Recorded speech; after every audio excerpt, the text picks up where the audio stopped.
Buenas tardes. Agradezco a la Asociación Chilena de Endoscopía y a Equipo Cepeda que me hayan permitido dirigirme a ustedes para hablar de la preparación de colonoscopía. No declaro conflicto de intereses y vamos a abarcar un temario que va desde saber para qué hacemos la colonoscopía, qué le pedimos para que sea una colonoscopía de calidad en base fundamentalmente a la preparación, los fundamentos fisiológicos de esto, esquemas de producción, de preparación y productos, y las mejoras para poder tener una mejor preparación y algunas nuevas técnicas. La colonoscopía es el estándar de oro para el estudio de las enfermedades digestivas del colon. La preparación es diferente en caso de un paciente hospitalizado en ambulatorio, por cuanto los pacientes hospitalizados en general están en cama y tienden a tener mayor tránsito más lento. El propósito de la colonoscopía está fijada por la indicación, una indicación adecuada. Y para lograr una endoscopía de calidad, la preparación tiene el propósito de limpiar el colon, de dejarlo sin deposición. Obviamente que nosotros tenemos que centrarnos en el enfermo y por lo tanto tenemos que preocuparnos que para el paciente sea tolerable, seguro y eficaz. Con respecto a cómo, cuándo y cuál solución o qué dieta, vamos a conversar. Los efectos de la preparación son muy importantes en términos de lograr tolerancia, eficacia y seguridad. La tolerancia aumenta la seguridad y también la eficacia, pero en algunos casos puede provocar efectos adversos por deterioro de disminución de algunos electrolitos como el potasio. Por lo tanto, es un factor a considerar. Y cuando este es deficiente, aumenta el riesgo del paciente al hacer un cáncer por lesiones que no fueron vistas y un pequeño pólipo o una lesión cerrada puede avanzar a cáncer. Para definir una buena preparación, se ha dicho que al menos debe detectar pólipos de 5 milímetros y por supuesto que más. Y esta situación es muy frecuente que no se dé. La mala preparación en la literatura puede alcanzar hasta un 40%. Y en los hospitales chilenos y en nuestro sistema de salud puede andar un poco más bajo, pero sigue siendo importante. Y eso determina algunas limitaciones. Este es un ejemplo de un caso que parece tener una buena preparación, pero vemos claramente en esta zona que hay mugre. No la habíamos lavado y cuando empezamos a lavarla vemos que terminamos en una lesión elevada, ¿ah? Un pólipo sésil, y que resultó ser un adenoma. Ahí podríamos haber perdido la oportunidad de descubrir el caso índice para hacer el seguimiento a este enfermo. La colonoscopía tiene como principal objetivo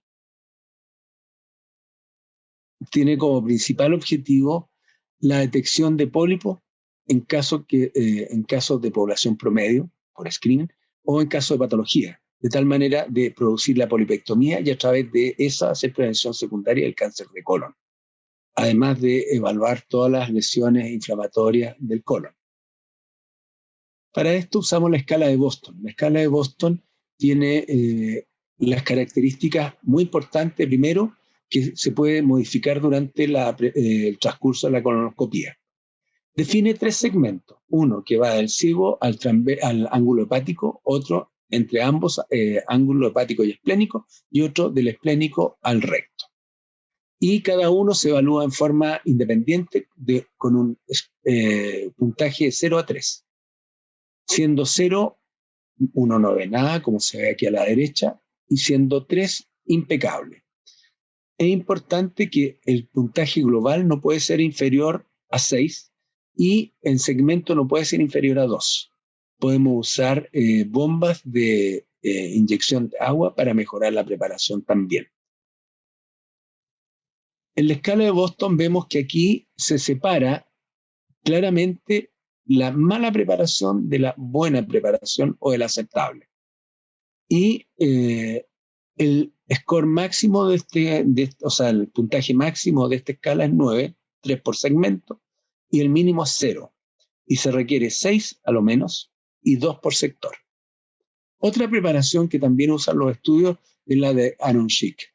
tiene el inconveniente que tiene la subjetividad de porcentaje de mucosa que uno ve, y además que se hace al inicio del procedimiento y no se puede modificar después. ¿Cuáles son las contraindicaciones para la preparación? Lo que ingerimos como preparación de colon son medicamentos. Por lo tanto, tienen algunas contraindicaciones. Todo lo que es ilio, una retención gástrica por patología neuromuscular o por obstrucción del píloro, también cualquier obstrucción del tracto digestivo distal al píloro, en que uno lo esté pensando o que esté constituida, porque si no, ese enfermo puede tener complicaciones.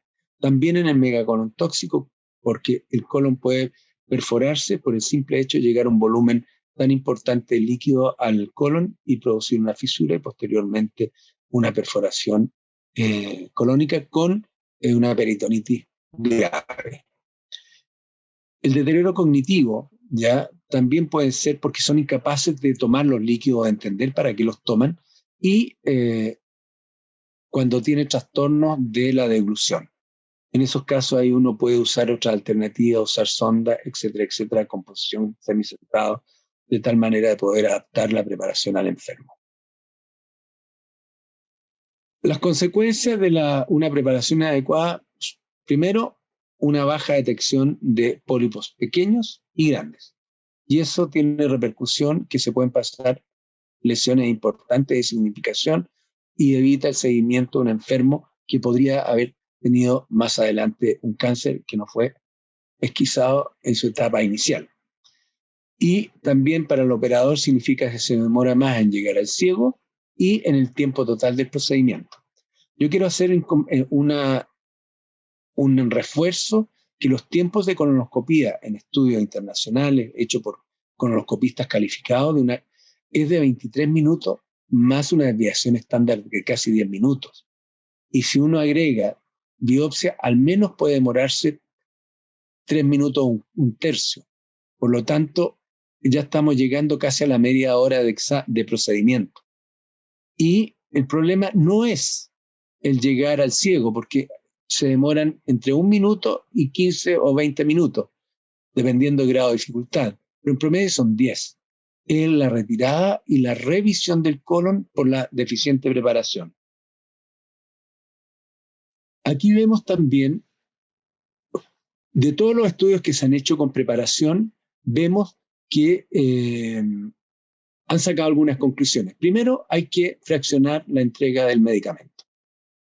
En segundo lugar, hay que hacerla el día anterior.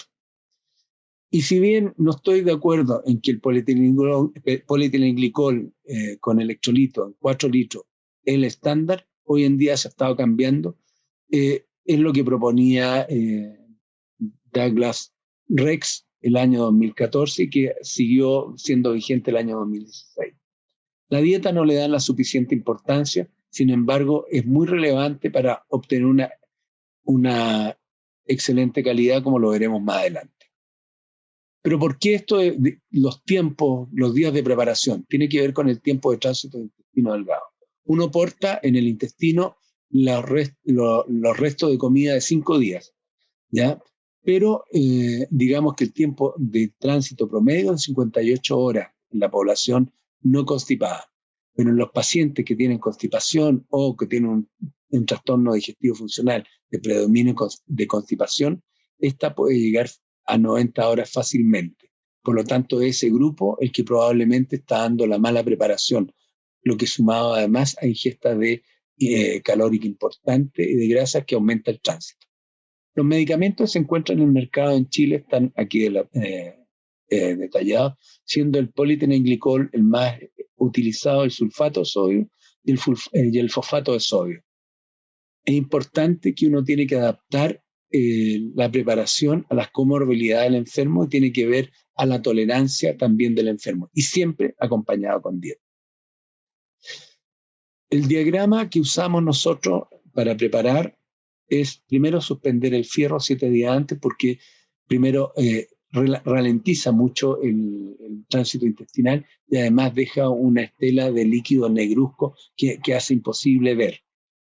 Y la preparación se empieza en realidad 4 días antes del día del procedimiento, porque 3 días antes empieza régimen sin fibra. Y el día anterior se le da la primera dosis. Es importante que los constipados, en este caso, hay que reemplazar la fibra por medicamentos, como lo veremos más adelante. Ahora bien, el día del procedimiento debe recibir la segunda dosis 7 horas antes y terminar 4 horas antes del procedimiento, de tal manera que tenga una preparación de buena calidad, y si encontramos restos de preparación, esta sea líquida, fácil de aspirar. Aquí tenemos 3 formas de preparar que incluyen casi todos los productos, y estos son el polietilenglicol con sales, o sea, con electrolito. El otro son sulfatos de sodio y fosfato de sodio, que uno puede ir usando también, que se usan fraccionados, ya casi nadie prepara de un golpe. Y Macrogol, que son sobres que se van ingiriendo en forma repetitiva, pero que tiene gran inconveniente a mi juicio, que puede provocar desequilibrio electrolítico, que en poblaciones de estudio no se observa, pero como hay que personalizar la preparación, sí puede haberla en casos que tengan un potasio límite y por lo tanto hacernos arritmia durante el procedimiento.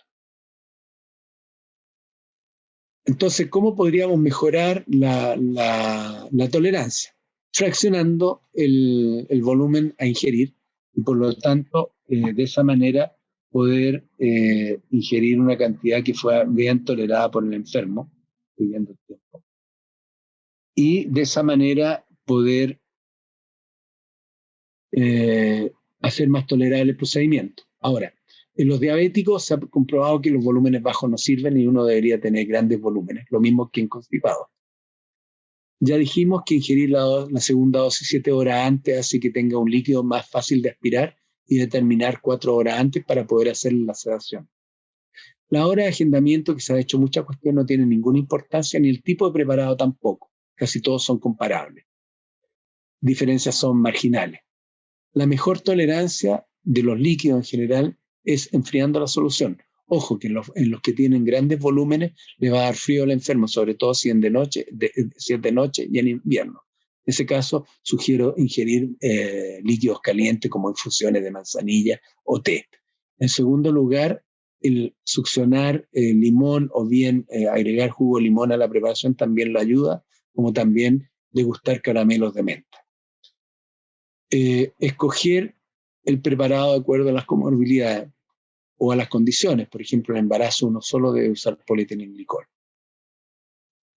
Uno puede reforzar la preparación mediante la educación por teléfono o por WhatsApp los días previos, de tal manera de que el paciente entienda, entienda claramente lo que se persigue con esta dieta y con esta preparación. Y en los casos que haya traumatismo de columna o algún otro problema de tipo neurológico, la preparación debe ser de dieta, debe ser empezarse 5 o 7 días y probablemente asociado al laxante. Aquí vemos nosotros los factores que predisponen una adecuada preparación. Están los factores por patologías médicas como la constipación crónica, la diabetes, la obesidad, la demencia y las enfermedades neuropsiquiátricas, ¿ya? Como también resecciones de colon previas al procedimiento. Y cuando sabemos ya que ha tolerado mal la preparación o que no ha tenido buenos resultados. Un elemento importante en la cirrosis, que es un elemento que es una patología que no vemos que vemos con frecuencia, pero que no la consideramos como difícil de preparar, especialmente si tiene ascitis. Los otros factores son que estén en cama, como los institucionalizados, los pacientes sedentarios, o un bajo nivel instruccional que le impide comprender la importancia de esta preparación. Lo mismo en el caso de la corriente inmigratoria de Haití, que no entienden la lengua del país en que llegaron, Chile, y que por lo tanto no entienden para qué sirve todo esto. Este es el diagrama que escogió Rex, me parece importante, aunque hay algunas discrepancias, pero por lo menos situar en las patologías relevantes: insuficiencia cardíaca, enfermedad hepática con ascitis e insuficiencia renal. Y ahí yo lo discrepo en el aporte de electrolitos porque puede ser deleterio, porque si absorben demasiado sodio pueden hacer una insuficiencia cardíaca, renal o aumentar la cifra. En los casos que tengamos antecedentes o predictores de preparación inadecuada, vamos a usar probablemente volúmenes más grandes de preparación con 4 litros o de tal manera poder asegurar, particularmente aquí están los diabéticos. Y en los que sea un riesgo promedio, vamos a usar preparaciones de bajo volumen que andan bastante bien. Todas estas indicaciones se dan siempre por escrito y se dan el día que se entrega la indicación y se pueden reforzar por teléfono. Siempre. Ahora, hay enfermos que toleran muy mal los líquidos y ahí vamos a tener que ver, adaptar la preparación a un volumen pequeño o bien darle preparación por varios días y dar una sola dosis al final, pero eso no está estandarizado. Y uno siempre tiene que disminuir la cantidad de grasas para poder aumentar el tiempo de tránsito. Lo mismo que una baja de las calorías, que también aumenta el tiempo de tránsito. Cuando los enfermos son constipados, la fibra hay que reemplazarla por algún tipo de medicamento. En general, yo prefiero la hispágula, que da fibra medicamentosa, o eventualmente gotas de picosulfato de sodio, que son irritantes, pero que no favorece el desplazamiento a la deposición de manera blanda, que después sea fácil de manejar. Y sobre todo la educación del paciente. Hoy en día también podemos evaluar la preparación por inteligencia artificial, ya que se hizo un algoritmo después de analizar 2.500 casos en comparación a opinión de expertos. Se hizo un panel de colores en el cual se logra definir cuándo están bien o mal preparados y se puede hacer el mismo puntaje de Boston y poder decir si la preparación está bien. No obstante, la inteligencia artificial no está para definir preparación. La inteligencia artificial está para que podamos encontrar nosotros lesiones que no vemos con los ojos. Por lo tanto, si bien es cierto, puede hacer un aporte, lo más importante es ya tener una buena preparación para poder ver las lesiones que con los ojos no vemos. Yo le agradezco mucho la atención y paso la palabra al doctor Fluxá para que sigamos con este simposio. Muchas gracias.